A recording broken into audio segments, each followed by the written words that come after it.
ang Espiritu ng Diyos at ang Espiritu ng Antikristo.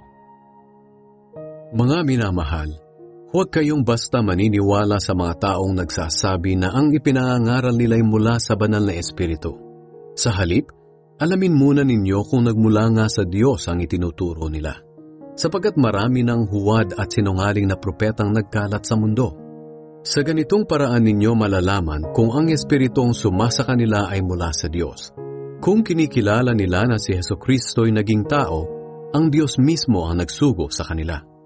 Ngunit ang hindi kumikilala na si Jesus ay naging tao, ay hindi isinugo ng Diyos, kundi ng Espiritu ng Antikristo. Narinig ninyo na darating na ang Antikristo, at naririto na nga sa mundo. Ngunit mga anak ko, kayo'y sa Diyos, at napagtagumpayan na ninyo ang mga huwad at sinungaling na propeta. Dahil ang Espiritong nasa inyo ay higit na makapangyarihan kaysa kay Satanas, na siyang nagahari ngayon sa mga makamundo.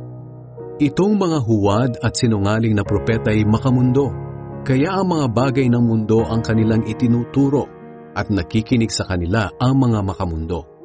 Ngunit tayo naman ay sa Diyos. Ang mga kumikilala sa Diyos ay nakikinig sa mga itinuturo natin. Ngunit ang mga hindi kumikilala sa Diyos ay hindi nakikinig sa atin. Sa gayong paraan natin makikilala kung sino ang nangangaral ng mula sa Espiritu ng katotohanan o sa Espiritu ng kasinungalingan.